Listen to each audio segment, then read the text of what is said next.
Morning, everyone. This is Greg from the Labor Department. It's Thursday, April 30th. Thank you for joining us today for our weekly webinar series. Today, we're going to go over some repeats from the last couple weeks. We're still getting a lot of questions about those items. So I'm going to briefly go over them, and we're going to also have some discussion, some employer points and questions, as well as some information from a representative from Access Healthcare. So again, good morning. So the first thing I want to talk about are the stimulus payments from the CARES Act that the President had signed. We continue to get a lot of questions about these payments. So I just want to go over them with you one more time. First one we're going to discuss is the Federal Pandemic Unemployment Compensation, otherwise known as FPUC, and that is more commonly known as that is a stimulus payment for the additional $600 in each payment that you receive. So currently, the program was run successfully, I think it was last week, that allowed people who had filed on Friday for a current week were able to get their additional $600 payment. There is a program that is being run and tested currently and hopes to go into production very, very shortly that is going to be able to retroactively pay the back weeks starting with the week ending April 4th. So if you filed any claims and were paid or were entitled to payment for compensated weeks April 4th, 11th, 18th, or now would be the 25th as well, those payments should be going out to you shortly to cover the $600 for each week. Again, if you have any questions about that, and I'll refer to this a couple times, is to use our frequently asked questions from our Department of Labor webpage. Second one I'm going to discuss, again, a popular question that we get daily is about Pandemic Unemployment Assistance, otherwise known as PUA. And it's intended for those who are not eligible for or have exhausted entitlement to state and federal benefits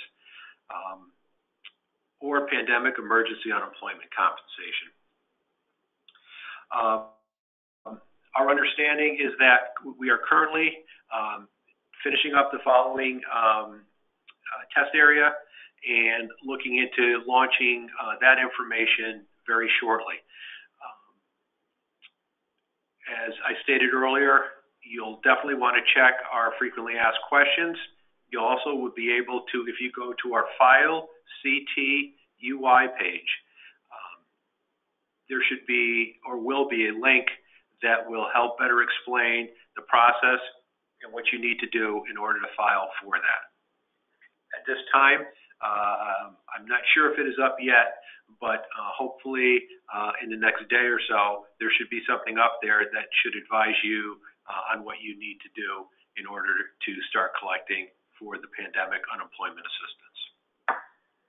The third stimulus payment that I'm going to talk about today is Pandemic Emergency Unemployment Compensation, PEUC, which will extend your 26 weeks of unemployment up to 39 weeks, which will be an additional 13 weeks of payments.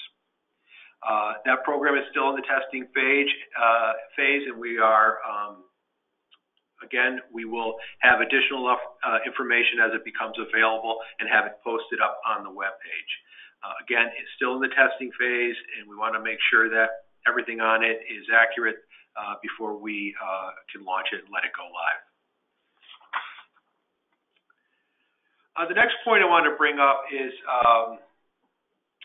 as a reminder, when you file your new claim or you are getting ready to select your payment method, a little helpful hint is please select direct deposit for your payments, as it will be a much quicker way of having your checks received or getting your checks or your payments.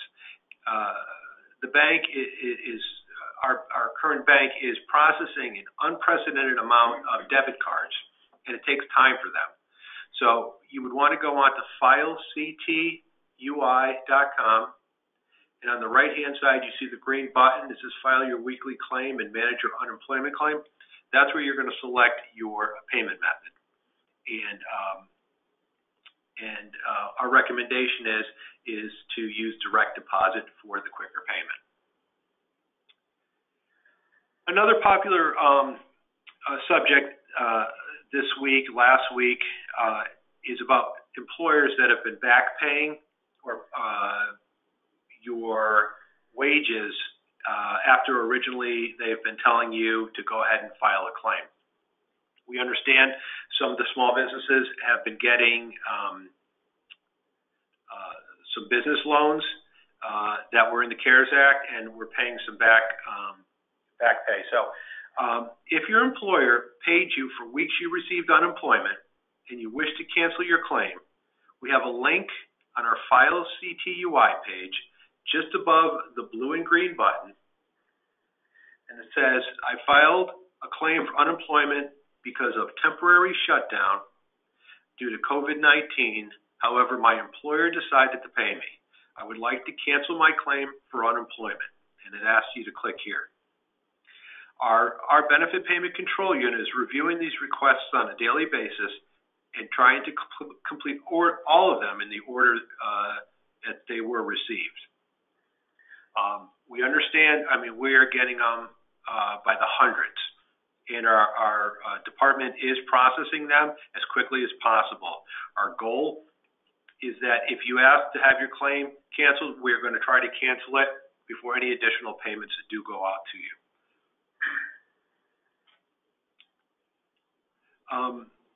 My next point is recently we've identified approximately 2,200 claims in which customers are having trouble filing their weekly certifications after receiving one or two payments. We have put together a special team and will now contact these customers by phone to help them fix their claims, be paid for the proper weeks, and also begin successfully filing weekly claims again. So that is it's a new project that will be starting soon, and hopefully be able to reach out to everybody very quickly. My next point is about filing your weekly claims. When you're filing your weekly claims, you must use the green button and not the blue button. The blue button is only for new claims. We have noticed a lot of issues with this, that people are going on, pressing the blue button and entering information thinking that they're filing their weekly claim, when in fact they're actually filing another new claim. So obviously those payments will not go out to you. And we're getting a lot of duplicate claims in our new claim area. So again, as a reminder, when you're filing your weekly claims, is to use the green button on the File CTUI page. Some people have been also using the green button. You can also check your payment history, and people have been asking about what are some of the holds that are on their payments. Our goal was to have a list of, or at least somewhere in the frequently asked questions about what do these holds mean, and we're still in the process of trying to get that done and have it be able to explain to everyone what most of the popular stops are that are up on that system. So we will be working on that shortly, and hopefully getting that information up on our frequently asked questions as soon as possible. And my last point for now is we've been also getting some questions about people who are filing partials, whether it's for weeks in the past or for current weeks. So if some of you have already been paid and you were paid full time, but you actually received partial payment for past weeks, you're going to want to go on File CTUI, and toward the bottom of that page where there are some quick clicks, you're going to want to go to the section that says Overpayment Assistance. Excuse me, I take that back. Overpayments and penalties. And if you scroll down on the page, okay, there should be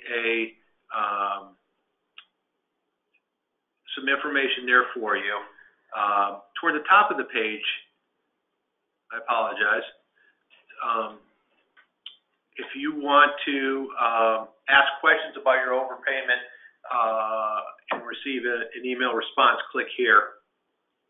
It takes you to a page where if you scroll down just a little bit, you just fill out the information here, and there's a section that says, I would like to report an overpayment of unemployment benefits I've received. You can fill out the information there telling us that you collected unemployment, but your employer, and please list your employer, how many hours you worked for a particular week, and the gross amount of earnings that you received. And what we will do is, in the order they were received, we'll review those and let you know if there was any overpayments that we missed or that we need to address. But this would be the best place to do that. As you go forward, if you've gone back to work and are entitled to unemployment benefits and you want to file your partial payments, there is a question that asks, did you work this week? And the question would be, obviously, it would be yes. And then as you click through the other questions, just answer them correctly that you worked part-time, and then it's going to ask you for the amount of hours and the gross amount of wages that you worked for the particular week. Remember, when you're filing for a claim, it's always for the week that just finished. Those are the points that I have for as far as unemployment goes. I'm going to pass it over to Terry, who's going to discuss a little bit with you on the employer side. Hi, this is Terry.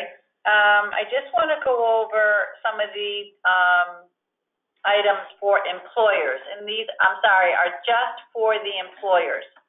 I'm going to provide an email address that employers only can use when they have questions in regards to someone's their liability for unemployment, their tax rate, charging. They have issues such as somebody has quit, were discharged, they're calling people back, and they're refusing to return. This is the email address you can use at this time to report this information. It's DOL.meritrating@ct.gov. At the top of the page. Again, this is just for employers. We are receiving claimant questions. We cannot assist claimant questions and information. We are receiving many emails from employers or self-employed individuals that are looking for information on the PUA, which is federal program for self-employed individuals, someone that does not qualify for regular unemployment. That information we are hoping will be posted later today. We have no other information to provide to you at this time. No matter who you ask, there is no other information. As soon as it's tested and completed, the information will be posted to the frequently asked questions to our website. And filectui.com. So please check that frequently today. All I can do is tell you it will be posted as soon as it can be. Again, to the employers that have employees, by now you're receiving what we call notices of potential liability. These are notices that your employees are now filing for unemployment. If these people are laid off because of COVID-19, there is no need for you to return the document to tell us that. But if you're receiving notices for employees that you had maybe a year ago, maybe 15 months ago, that has left or were discharged from your company, by all means, those you must protest if you disagree that you could be liable for their unemployment.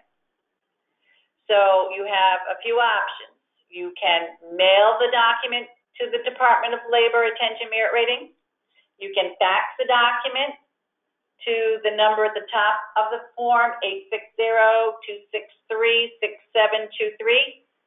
Or if you want confirmation that it's received, because right now we're receiving thousands of protests a day, you can send it to the email address that I just gave you, the dol.meritrating@ct.gov, and you'll receive a confirmation, a thank you response stating it's been received.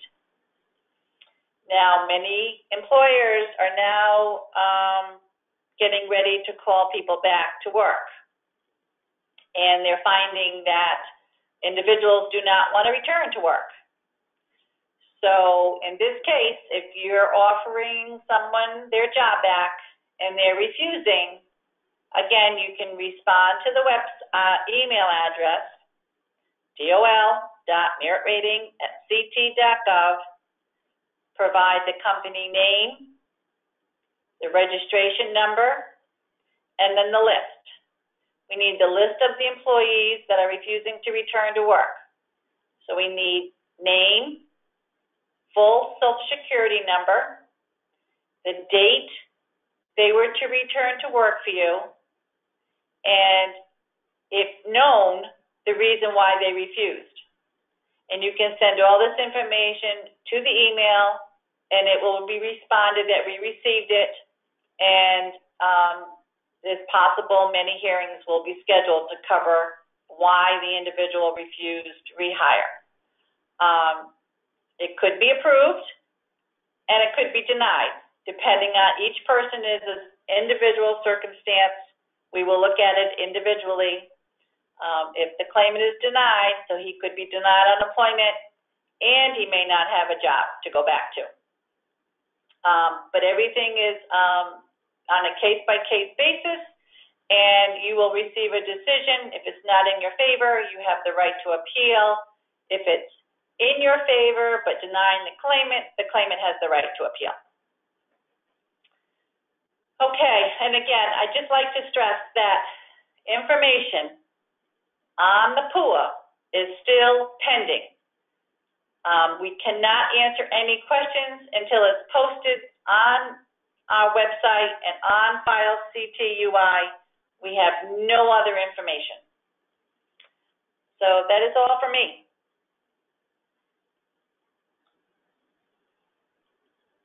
Okay, Katie is here from Access Health Connecticut. Katie? Thank you. Thank you. Good morning, everyone. Are we able to, great. So what you see on your screen is the accesshealthct.com website. That's Connecticut's health exchange website. Our site does have a lot of useful content, so we hope you will explore it if you are looking for health coverage options at this time. Something to think about, if you are offered COBRA, you may want to explore the Access Health CT website before making a decision about whether or not to elect COBRA. We do have many varied and affordable health plan offerings, and free help is available if you need assistance with selecting a health plan. From the accesshealthct.com site, you can start an application by clicking Create Account, which is in the upper right-hand corner of the screen. It's small, it's in small writing there. Yep, Create Account. Or you can see what options might be available to you without having to start an application by clicking on the Compare Plans button. And that is, if you go back to the home page, there's a big button that says Compare Plans there. Yep. That can give you an idea of what's available, what plans cost, what benefits may be available for you and your family. And if you take a look at that tool, you don't actually have to start an application. Access Health is the only place you may qualify for financial assistance to help pay for the cost of insurance plan premiums. You may find out through Access Health if you or your family member may be eligible for Husky Medicaid or the Children's Health Insurance Program or CHIP program. Subsidies are based on a projection of your modified adjusted gross income for 2020. And I know that's hard for a lot of people to project what their income is going to be this year, but that is what we base financial assistance eligibility on. Access Health CT is in its special enrollment period. So every November 1st, we have what's called open enrollment. Right now, we are in special enrollment. During this time, you need what's called a qualifying life event to enroll in a private insurance plan. And we have a learn.accesshealthct.com site where there's more information about special enrollment. And there's some helpful videos there. If you do have a qualifying life event, such as a loss of minimum essential coverage, which is what many employers offer to their employees, you may be eligible to enroll in a qualified health plan through Access Health CT. You can enroll in a qualified health plan 60 days before the loss of your health coverage or 60 days after. So during the special enrollment period, you have a 60-day window on either side of the end date of your health coverage, okay? If you are eligible for Husky, or if a child in your household is eligible for CHIP, you can enroll at any time. That doesn't follow the same rules. And Access Health applications run eligibility for qualified health plans, Husky and CHIP. And I wanted to point out, there's also frequently asked questions on that learn.accesshealthct.com page. I believe the Connecticut Department of Labor has been asked about how the additional $600 per week unemployment insurance payments that FPUC should be counted with regard to health coverage eligibility. The $600 payment, this is a little complex, so bear with me. The $600 payment is not counted in the current monthly income section of the Access Health application.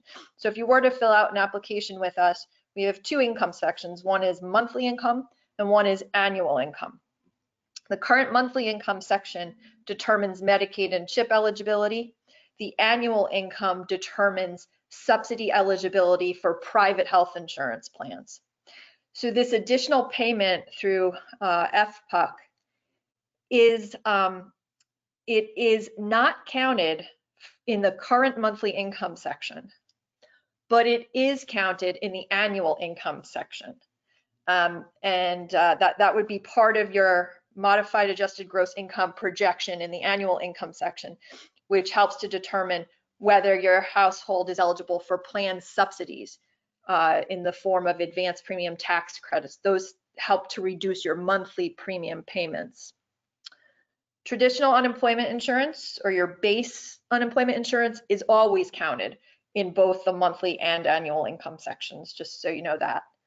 And I just also wanted to point out that the stimulus checks under the CARES Act, the up to $1,200 per adult or $500 per child, are not counted as part of your modified adjusted gross income calculation. So those stimulus checks would not be counted as for monthly income or for annual income. Thank you.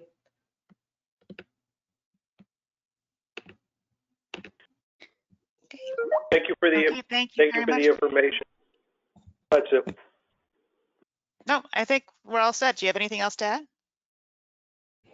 No, but thank you for everybody who is listening today. Again, we can't stress it enough, is to go to check our frequently asked questions for any updated information, as well as our file CTUI page.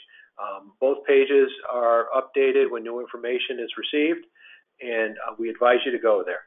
So again, we thank you and have a good day.